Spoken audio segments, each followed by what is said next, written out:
Siapa yang bisa merasuki jin? Jika jin disebut dalam Al-Quran, maka makhluk apa yang tidak disebut tapi lebih sakti? Selama berabad-abad, jin telah menjadi simbol makhluk gaib dalam tradisi Islam.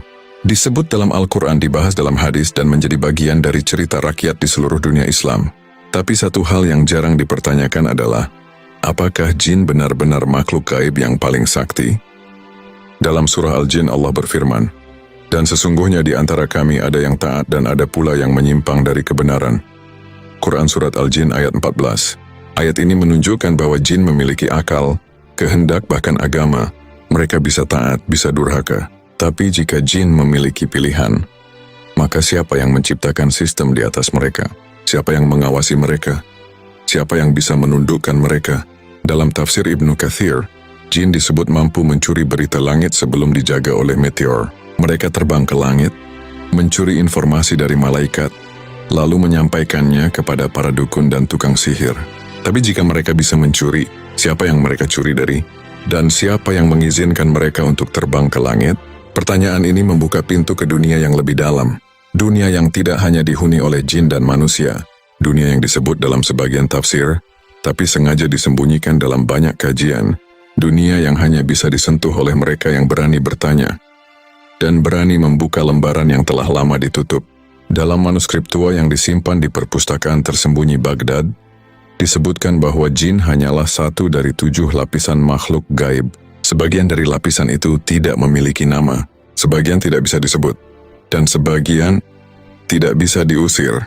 Kitab Al-Jafr yang konon diwariskan kepada Imam Ali menyebutkan tentang makhluk yang tidak boleh disebut namanya. Mereka bukan jin, mereka bukan malaikat. Mereka adalah entitas yang lahir dari pelanggaran spiritual manusia. Mereka muncul saat manusia melanggar batas, saat manusia membuka pintu yang seharusnya tetap tertutup.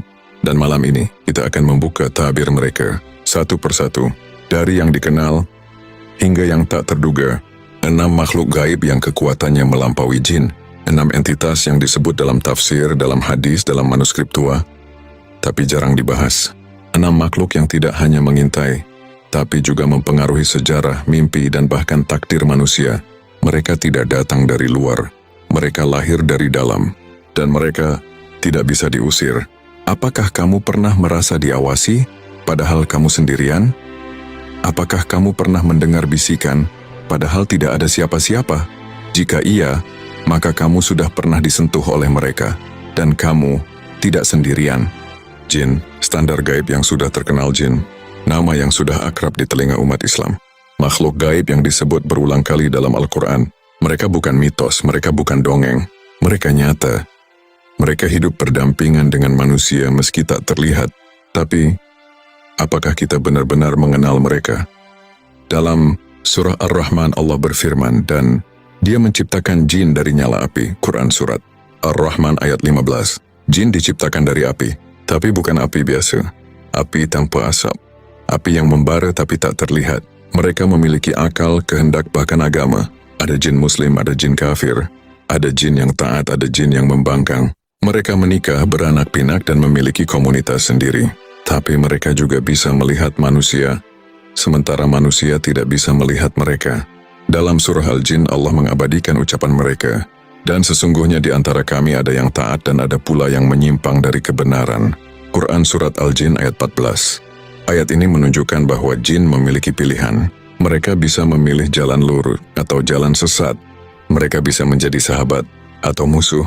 Tapi satu hal yang jarang dibahas adalah bagaimana struktur kekuasaan di antara jin. Apakah mereka memiliki pemimpin? Apakah mereka memiliki kerajaan? Dalam tafsir Ibnu Katsir disebutkan bahwa jin memiliki hierarki.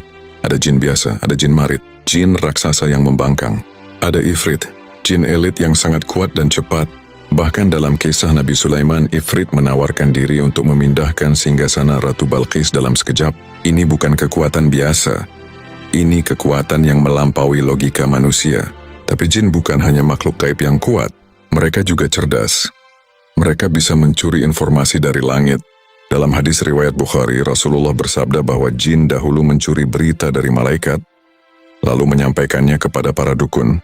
Tapi setelah turunnya wahyu, langit dijaga oleh meteor. Jin yang mencoba mencuri terbakar. Mereka terbang ke langit. Mereka mencuri informasi. Mereka menyusup ke dunia manusia. Tapi mereka bukan makhluk paling sakti. Jika jin bisa mencuri dari malaikat, maka siapa yang bisa mencuri dari jin? Jika jin bisa merasuki manusia, maka siapa yang bisa merasuki jin? Cara aktivasi Es Pinjam. Pertama, buka halaman Es Pinjam dan klik aktivasi gratis. Kedua, isi data Jin. Pertanyaan ini membuka pintu ke dunia yang lebih dalam. Dunia yang tidak hanya dihuni oleh jin dan manusia. Dunia yang disebut dalam sebagian tafsir, tapi sengaja disembunyikan dalam banyak kajian. Dunia yang hanya bisa disentuh oleh mereka yang berani bertanya dan berani membuka lembaran yang telah lama ditutup. Dalam literatur klasik Islam, jin disebut memiliki kerajaan. Ada jin laut, ada jin gunung, ada jin hutan. Bahkan dalam manuskrip tua dinasti Abbasiyah, disebutkan bahwa ada jin yang menjaga pintu dimensi lain. Mereka bukan sekadar makhluk liar. Mereka memiliki sistem, mereka memiliki misi. Tapi satu hal yang mengejutkan adalah, jin bukan makhluk gaib yang paling sakti. Dalam beberapa tafsir disebutkan bahwa jin tunduk kepada makhluk lain. Makhluk yang tidak disebut dalam Al-Quran secara eksplisit, makhluk yang hanya muncul dalam bisikan, mimpi, dan pengalaman spiritual yang ekstrim. Jika jin adalah standar makhluk gaib, maka siapa yang berada di atas standar itu?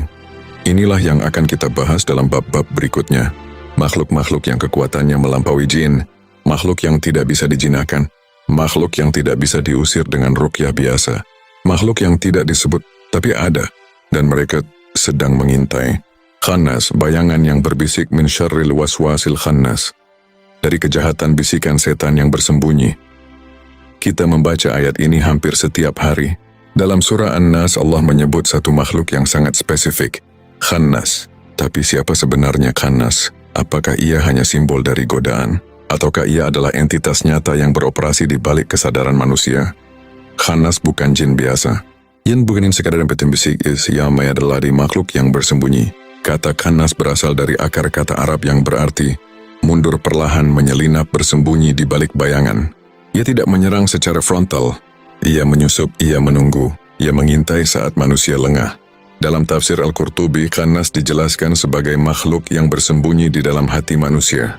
Ia membisikkan keraguan, ketakutan, dan godaan. Tapi yang menarik, ia hanya aktif saat manusia lalai dari zikir. Ketika manusia mengingat Allah, Khannas mundur. Tapi saat manusia lupa, ia kembali. Khannas tidak tinggal di luar tubuh. Ia tinggal di dalam pikiran. Dalam manuskrip Andalusia abad ke-10, ditemukan sebuah catatan yang mengejutkan. Di sana disebutkan bahwa Khannas adalah penjaga gerbang mimpi. Ia tidak hanya membisikkan godaan saat manusia terjaga, tapi juga menyusup ke dalam mimpi. Ia mengubah mimpi menjadi mimpi buruk. Ia menanamkan pesan-pesan gaib yang tidak disadari oleh si pemimpi. Dalam dunia psikologi Islam, mimpi bukan sekadar bunga tidur. Mimpi adalah pintu antara alam sadar dan alam gaib. Dan Khannas adalah makhluk yang menjaga pintu itu. Ia tidak membukanya, ia tidak menutupnya. Ia hanya berdiri di ambang, menunggu kesempatan untuk menyusup. Jika kamu pernah bermimpi dikejar, mungkin itu bukan sekadar mimpi. Jika kamu pernah terbangun dengan rasa takut, mungkin kamu baru saja disentuh oleh Khannas. Dalam kitab Al-Ma'arij Al-Ruhaniyah, disebutkan bahwa Khannas memiliki kemampuan untuk meniru suara hati. Ia tidak berbicara dengan bahasa manusia. Ia berbicara dengan rasa. Ia membuat manusia merasa bersalah. Bahkan sebelum berbuat salah, ia membuat manusia takut. Bahkan sebelum ada ancaman, konspirasi ini semakin dalam ketika kita melihat praktik-praktik spiritual kuno. Dalam beberapa tarekat rahasia ada zikir, khusus yang digunakan untuk mengunci pintu Khannas. Zikir ini tidak diajarkan secara terbuka, ia hanya diwariskan dari guru ke murid. Dalam bisikan, dalam mimpi, dalam isyarat, Khannas tidak bisa diusir dengan ruqyah biasa. Ia tidak datang dari luar, ia lahir dari dalam. Dalam sejarah Islam ada kisah tentang seorang ulama yang kehilangan akalnya setelah terlalu lama berkhalwat tanpa zikir. Ia mengaku mendengar suara-suara dalam kepalanya. Ia menulis ayat-ayat yang tidak dikenal. Ia berbicara dengan bahasa yang tidak pernah ia pelajari. Dan dalam catatan terakhirnya ia menulis satu kata, Khannas. Apakah Khannas adalah jin? Tidak. Ia lebih halus dari jin. Ia tidak memiliki tubuh. Ia tidak memiliki suara. Tapi ia memiliki pengaruh. Ia adalah bayangan yang berbisik. Ia adalah rasa yang menyusup. Ia adalah entitas yang lahir dari kelalaian manusia. Khannas tidak menyerang, ia menunggu. Dan saat kamu lupa, ia masuk. Jika jin adalah makhluk yang hidup di luar tubuh, maka Khannas adalah makhluk yang hidup di dalam pikiran. Ia tidak bisa dilihat, ia tidak bisa disentuh, tapi ia bisa dirasakan. Ia bisa mempengaruhi keputusan, ia bisa mengubah arah hidup, dan yang paling mengerikan, ia tidak pernah pergi. Ia hanya bersembunyi menunggu, menyusup membisikkan hal, lakukan saja, kan tak ada yang melihat. Kamu pantas mendapatkannya. Itulah suara Khannas. Dan jika kamu pernah mendengarnya, maka kamu tidak sendirian. Qarin, kembaran gaib yang tak pernah pergi. Setiap manusia memiliki qarin dari kalangan jin. Hadis riwayat Muslim. Bayangkan ada makhluk gaib yang lahir bersamaan denganmu. Ia tumbuh bersamamu, ia tahu isi hatimu. Ia tahu kelemahanmu, ia tahu dosa-dosamu. Bahkan sebelum kamu melakukannya. Dan yang paling mengerikan, ia tidak pernah pergi. Itulah qarin, dokter kembaran gaib yang menyertai setiap manusia. Ia bukan jin biasa. Ia bukan setan yang datang dan pergi. Ia adalah entitas yang menyatu dengan psikologi manusia. Ia tinggal di dalam, ia berbisik. Ia membujuk, ia menunggu. Dalam hadis riwayat Muslim, Rasulullah bersabda, "Tidak seorang pun dari kalian kecuali telah disertai oleh qarin dari kalangan jin." Para sahabat bertanya, "Termasuk engkau ya Rasulullah?" Beliau menjawab, "Ya, tetapi Allah telah menolongku sehingga ia masuk Islam dan tidak menyuruhku kecuali kepada kebaikan." Hadis ini membuka tabir bahwa qarin bukan sekadar jin pengganggu. Ia adalah makhluk yang menyertai setiap manusia sejak lahir. Ia tahu segalanya, ia tidak perlu mengintai. Ia sudah ada di dalam. Dalam tafsir Al-Alusi, qarin dijelaskan sebagai jin yang bertugas membisikkan kejahatan. Tapi ia bukan musuh eksternal. Ia adalah bayangan internal. Ia tidak menyerang dari luar. Ia mempengaruhi dari dalam. Ia tidak perlu melihatmu, karena ia sudah menjadi bagian dari dirimu. Qarin tidak datang. Ia lahir bersamaan denganmu. Ia tidak pergi, bahkan saat kamu tidur. Dalam naskah Persia kuno yang ditemukan di perpustakaan Isfahan, disebutkan bahwa qarin memiliki kemampuan untuk mengambil alih tubuh manusia saat tidur. Ia bisa meniru suara hati. Ia bisa mengubah mimpi. Ia bisa membuat manusia merasa bersalah. Bahkan sebelum berbuat salah, dalam dunia tasawuf, qarin adalah ujian spiritual. Ia adalah cermin dari nafsu. Ia adalah bayangan dari ego. Ia tidak bisa dibunuh. Ia tidak bisa diusir.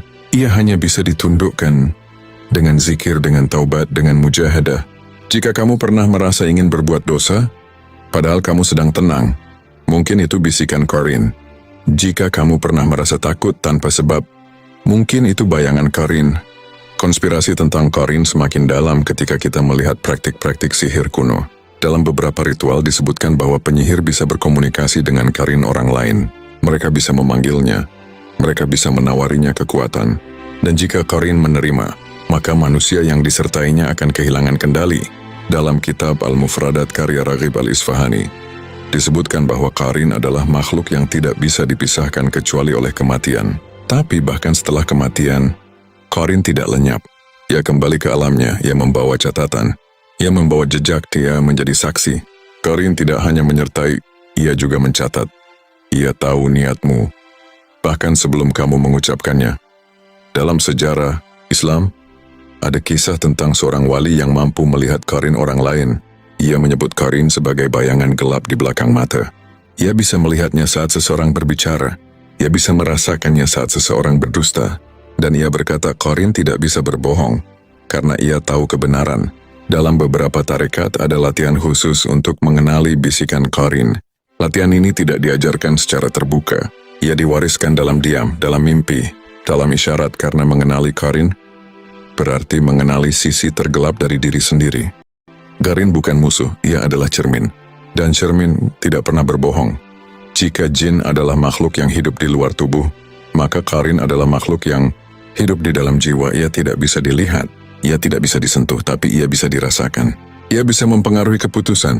Ia bisa mengubah arah hidup. Dan yang paling mengerikan, ia tidak pernah tidur. Ia hanya diam, menunggu, membisikkan, lakukan saja. Tak ada yang tahu, kamu pantas mendapatkannya. Itulah suara qarin. Bonus sampai 100%. Seriusan ini? Iya, depositmu bisa jadi 2 kali lipat. Wah,